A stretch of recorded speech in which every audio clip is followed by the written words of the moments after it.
Chers amis de TV Liberté, nous avons la chance de recevoir pour cette émission Je lis donc je suis Morissette Vial-Androu. Bonjour. Bonjour Anne. Morissette écrit de très beaux livres que l'on dit pour enfants. L'une de ses collections s'appelle La légende dorée des enfants, puisque ce sont des vies de saints. Mais il se trouve que ces saints, notamment les plus grands ou les moins connus, eh bien, on n'a pas toujours lu de ces vies. Et j'avoue mon ignorance, parce que d'abord, ma jeunesse est loin. Quand on était petit, on lisait. C'était encore à la mode. L'Église nous donnait ces petites vies de saints. Mais depuis beaucoup d'années, on coulait sous les ponts et on a un peu oublié. Et puis, il y a des saints qu'on n'avait jamais approchés. Et grâce à vous, Morissette, nous sommes un peu moins ignares et un peu plus proches de ces grands saints. Alors d'abord, nous venons d'en parler hors micro, votre nom, Morissette Vial-Androu, est d'origine roumaine. Voilà, mon nom de jeune fille, Androu, est d'origine roumaine. Mon grand-père paternel était donc roumain des Carpates. Androu, il faut savoir qu'Androu, c'est la contraction de Alexandrou. Ah oui. Et le grand Alexandre avait conquis cette région. Ah, c'est ça. Donc Alexandrou, c'est le Dupont-Durand de Roumanie. Ah, oui. Et dans la montagne, c'est Androu. Et donc mon grand-père montagnard, à l'époque où le roi Michel Ier de Roumanie a été exilé, il a quitté la Roumanie à pied. Et il est arrivé jusqu'en France. Il s'est arrêté dans la Brie champenoise, dans la région de Provins.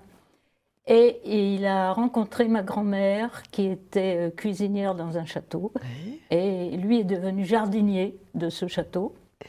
Et ils se sont mariés, voilà.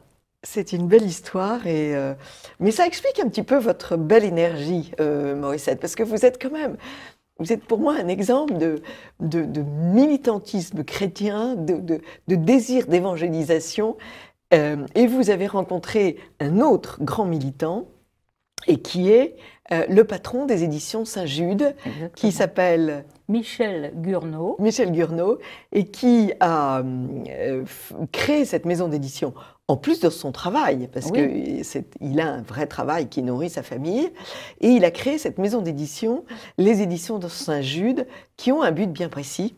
Oui, c'est de l'apostolat par l'écriture. De l'apostolat, oui. Donc voilà, rechristianiser la France progressivement à partir des enfants. Parce que nous pensons, Michel et moi, nous pensons que tout commence par les enfants. Tout commence, voilà.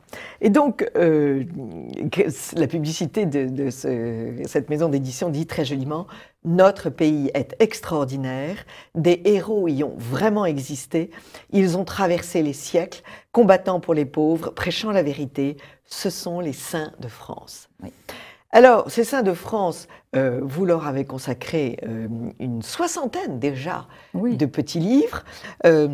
Autre argument, je me fais commerçante, ce sont des petits livres qui valent 5 €. 5 €, c'est-à-dire à peine plus que 2 croissants, et qui se lisent de façon merveilleuse et qui font découvrir beaucoup de choses que nous ignorons. Alors, des provinces de France, ce qui fait que vous avez pu éditer, notre éditeur a pu éditer une carte avec la géographie des saints de France, Tout à fait. Ce qui est une façon très intelligente d'aborder la géographie de France. Et vous nous faites aussi beaucoup voyager, parce que vous avez voyagé. Nous allons parler ce matin de la prodigieuse aventure de l'Indien Juan Diego, à Notre-Dame de Guadeloupe. Alors, vous êtes allé à Notre-Dame de Guadeloupe, donc au Mexique. Tout à fait. Et le Mexique, eh bien, le Mexique continue à subir un martyre. Le Mexique continue à souffrir parce que les gouvernants du Mexique sont toujours d'une gauche assez extrême, francs-maçons, et donc les chrétiens souffrent. Il y a encore eu récemment des assassinats de prêtres. Ouais. 3 prêtres ont été assassinés. Ouais. Disons que l'aventure des Mexicains, les cristeros, ce n'est pas tout à fait fini. Et vous allez écrire... voilà, dans cette collection... Dans cette collection, les petits chouans. Vive le Christ roi, s'appelle la collection, c'était le cri de ralliement. Viva Cristo Rey. Bien sûr. Et j'ai écrit, alors, il y a 4 titres. Le premier, chronologiquement, le premier, ce sera l'Évangile chez les Aztèques, c'est-à-dire on voit arriver les conquistadors, Hernán Cortés, qui répandent la christianisation. Vous nous le dites dans le début, Voilà. Vous le racontez, et vous racontez très bien que les Aztèques n'étaient quand même pas ces charmants personnages pas du tout, à l'art magnifique. Enfin, ils avaient sûrement un très bel art, mais enfin, c'était quand même des gens qui razziaient les enfants pour prendre leur cœur. C'est l'horreur. On allonge la victime sur une table de pierre, avec un couteau de pierre. On ouvre la poitrine, on arrache le cœur. Il faut nourrir les dieux avec le sang humain. Donc c'est l'horreur. Et quand Cortés, qui est un fervent chrétien, découvre ces sacrifices, il est horrifié. Il est horrifié et il décide d'évangéliser, de faire le maximum. Alors il demande à Charles Quint des missionnaires, d'ailleurs, pour évangéliser le Mexique. C'est le contraire de la colonisation française, où les députés républicains interdisent aux colons et aux militaires d'évangéliser l'Afrique du Nord. Ah, c'est tout à fait l'inverse. Et moyennant quoi, un siècle plus tard, nous en sommes là où nous en sommes. Là où nous en sommes. Alors les missionnaires arrivent donc. Au début, ils ont beaucoup de mal. C'est dur, parce qu'effectivement, les Aztèques sont très... c'est des guerriers. Puissants, sont des guerriers, ils imposent leur volonté. Il y a des sacrifices. Il y a des journées de sacrifices, ce sont des milliers de victimes. Alors d'abord, les prisonniers de guerre sont victimes, mais aussi même des enfants.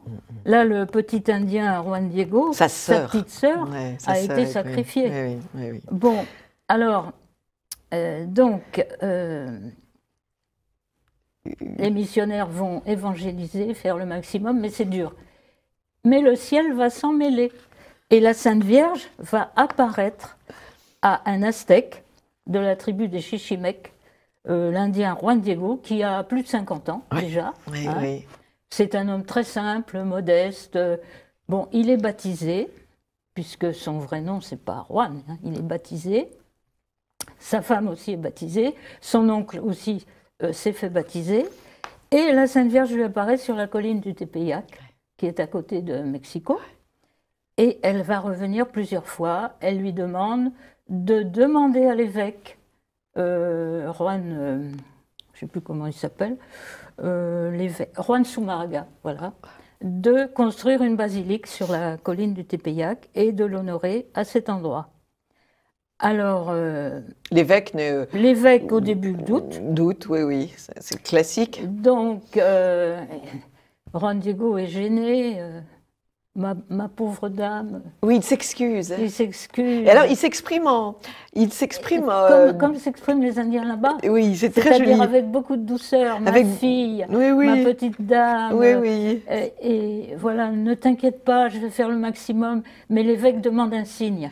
Et le signe, ça va être les roses, les magnifiques roses qu'il va aller cueillir sur la colline et qu'il va emmener dans sa cape, la tilma. Alors que c'était un endroit où les roses ne poussaient pas d'habitude. D'abord, il faisait froid et il n'y avait jamais eu de roses. Donc voilà, c'est nouveau. Alors il arrive devant l'évêque, il ouvre sa tilma, les roses tombent. Oui, mais il y a autre chose qui apparaît, une image absolument prodigieuse, Notre-Dame de Guadalupe.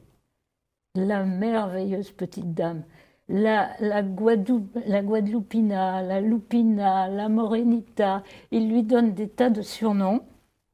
Elle a une peau basanée, elle est un peu métisse, ben oui, puisqu'elle veut l'alliance entre les Indiens et les Espagnols. Donc elle est un peu métissée, elle a une magnifique robe rose de princesse aztèque, justement, et puis voilà, elle est toute belle, elle a des mains superbes, des doigts fins, enfin, elle est bonne comme tout. Et cette image apparaît devant les yeux de l'évêque, qui tombe à genoux, qui se prosterne, qui comprend brusquement que voilà, l'Indien n'a pas menti, et c'est vraiment la Vierge Marie qui est là. Et à partir de là, les conversions vont être magnifiques. Des milliers d'Indiens vont se convertir. Ils sont soulagés en plus parce qu'ils vont échapper aux sacrifices humains, aux Aztèques, Ils vont se convertir et ça va être un pays magnifique. Vous dites très chrétien. En 10 ans, en 1541, 9 millions d'Aztèques se sont convertis. En 10 ans, oui. Oui, on a des chiffres précis qui ont été notés. Justement, cet évêque, Juan de Zumárraga, est quelqu'un de très bien. Il a pris des tas de notes et on sait beaucoup de choses. On sait beaucoup de choses. On a donc construit au départ une petite basilique, mais elle a été rapidement trop petite. On en a fait une seconde dans le style, vous savez, hispano-américain, très dentelé, très joli. Oui. C'était encore trop petit. Et en 1976, donc c'est récent, on a inauguré la grande basilique Notre-Dame de Guadalupe qui contient 10 000 personnes. Oui. Et ce n'est pas trop parce que le 12 décembre, le jour de la fête de la Vierge Marie, elle est pleine. Oui, il y a des pèlerinages. Il y a des pèlerinages magnifiques. Incessants, oui. Et il y a eu une bombe placée en 1921 sous l'image, et en fait, la tilma est restée intacte. Intacte. Alors, le visiteur monte sur un tapis roulant, on défile tout doucement devant la tilma de Juan Diego, devant leur précieuse relique, et on peut prier. Et ce qui est bien, c'est qu'on peut repasser plusieurs fois. Donc ça nous permet de vraiment bien prier. Et dans la basilique, moi j'ai été très frappée parce que, bien que le gouvernement soit à gauche, comme j'ai dit tout à l'heure, il y a toujours du monde. Il y a 6 messes par jour. Et entre les messes, on dit le rosaire.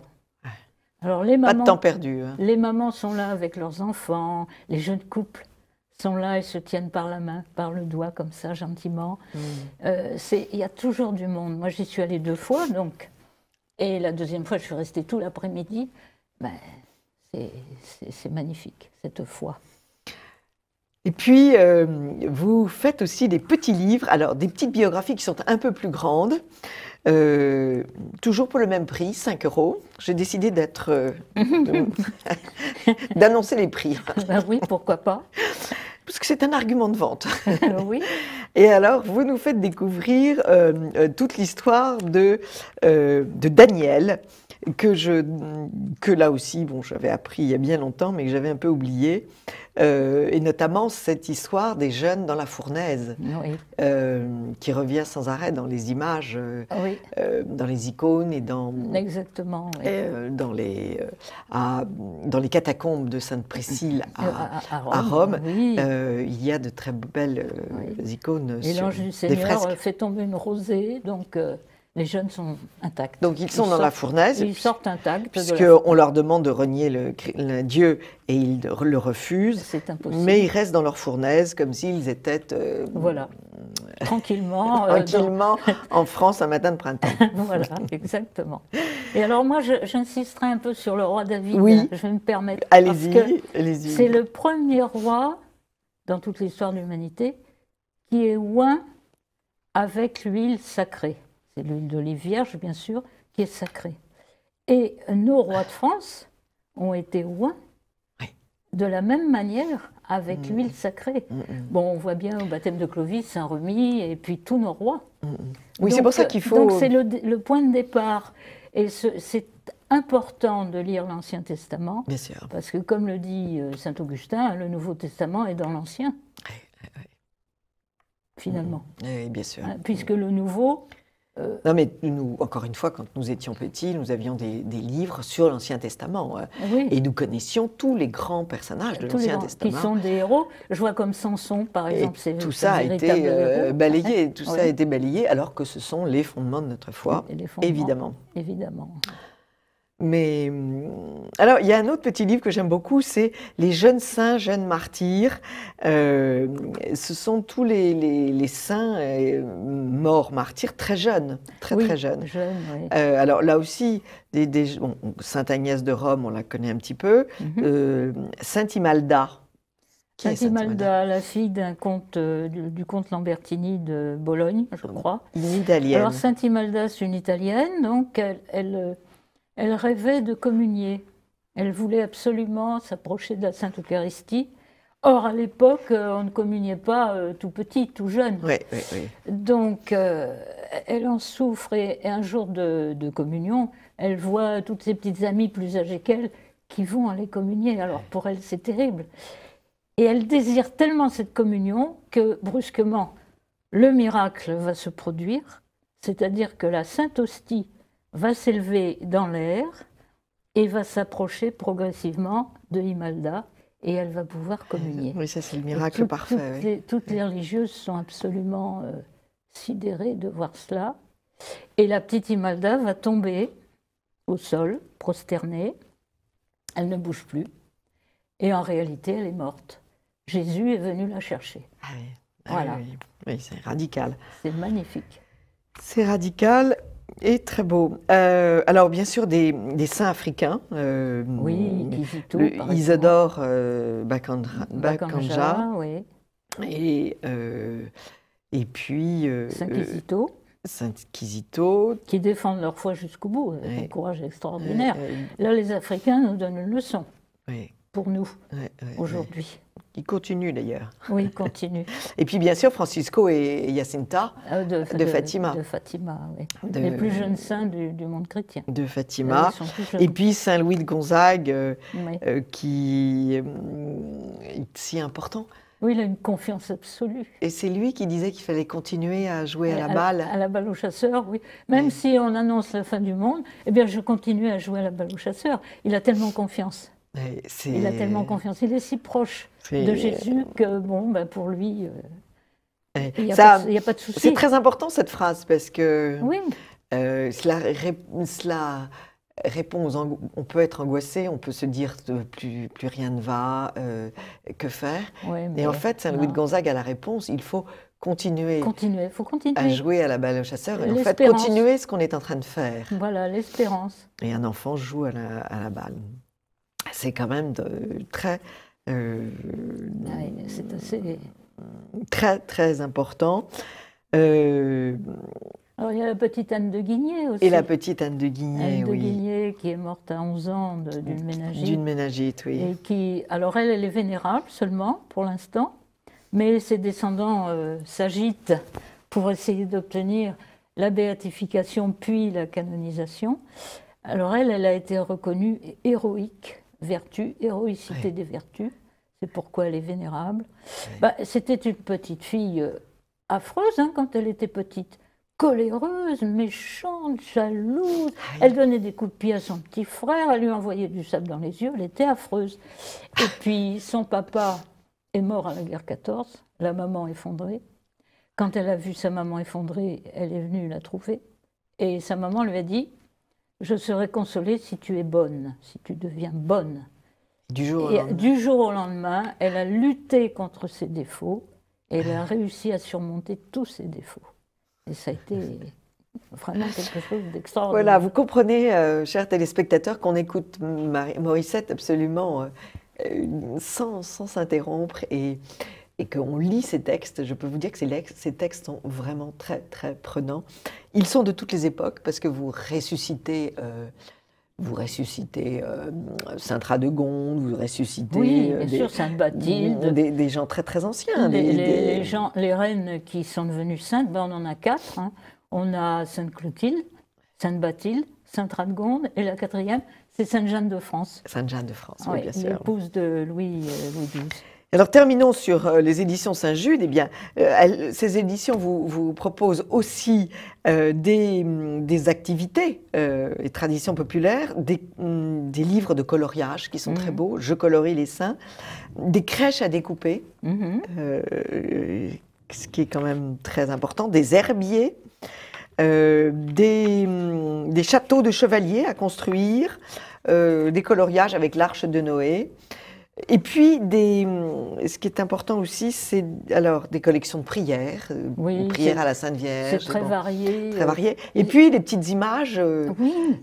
Par exemple, des images de communion. Les images de communion. Oui, ma petite fille a fait sa communion et avec ces images de Saint-Jude. Parce qu'il faut quand même vous dire que maintenant, dans certaines familles, au lieu de distribuer des photos, des images de saints de France, on distribue la photo de la petite fille.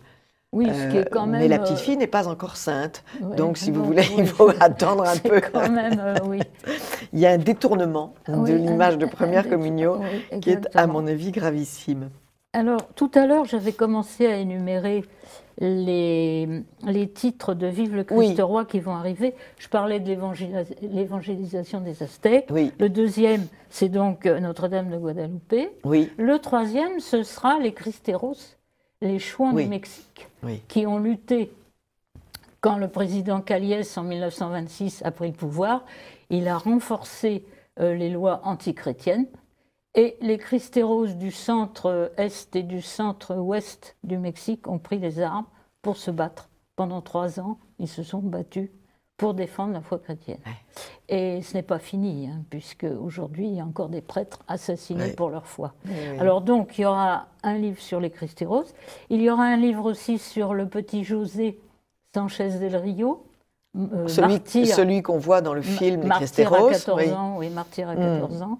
Et puis le dernier sur tous les prêtres assassinés, en particulier le père Miguel Pro, qui a été accusé d'une chose qu'il n'avait pas faite. Ouais. Il a été fusillé avec son frère, Humberto, et on savait pertinemment qu'il n'était pas coupable. Mais bonne occasion de fusiller un prêtre. Bien évidemment. Évidemment. Bien évidemment. En tout cas, Morissette, je ne peux que vous remercier de cet immense travail que vous faites jour après jour, qui est si comblant pour l'esprit. Ce sont des tout petits livres que vous pouvez mettre dans la poche, que vous pouvez emporter en voyage, qui sont très très bien écrits, très efficaces, parce que vous savez toucher la réalité de la vie d'un enfant ou de la vie d'un saint. Vous savez nous faire vivre. Le dernier livre que j'ai lu de vous, c'est donc La vie de Saint Paul. On le voit vraiment. Tout le monde connaît la scène, bien évidemment, où il est poussé de son cheval. En fait, il n'était pas à cheval. Oui. La réalité, parce que les chevaux étaient réservés pour les officiers romains. Oui. Donc il ne peut pas être à cheval, il est à pied. Mais effectivement, la peinture, les grands peintres ont fait des scènes magnifiques avec le cheval. Oui, il y a une autre idée, c'est saint Thomas qui n'a pas touché la plaie du Christ. Oui, c'est vrai, oui, qui n'a pas touché. Mais que tous les peintres... Certains grands peintres, on voit son doigt dans la plaie, non. Non, il n'a pas touché, il a vu. Donc, chers téléspectateurs, le mieux est de s'abonner, parce que comme ça, on peut vous recevez au petit fascicule 33 € pour 11 numéros. Pour 11 numéros par an. Puisque juillet et août sont groupés. Voilà. Donc, et sinon, dans les bonnes librairies, au numéro. Mais c'est vrai que Mais aussi, alors, au livre. Et puis, vous pouvez récupérer tout ce que vous n'avez pas eu déjà, avec ces petits livres qui réunissent 10. À 10 chaque fois 10. 10 livres. Nous en sommes au tome 5. Et si les parents, les grands-parents veulent faire des cadeaux et hésitent, vous pouvez consulter le site d'Internet. Sur Internet. Édition Saint-Jude. Oui, il y a Édition Saint-Jude. Et puis, il y a le site 123loisirs.com, dirigé par Madame Valérie Daubigny, qui effectivement répertorie les bons livres. Alors, il n'y a pas que les livres de saints. Il y a des romans, il y a de nombreux livres sur ce site. Absolument, vous faites bien de le rappeler. De le rappeler à nos téléspectateurs. Merci beaucoup, Morissette Vialandru. C'est moi. Et encore une fois, bravissimo. Amis de TV Liberté, à très vite pour une autre émission.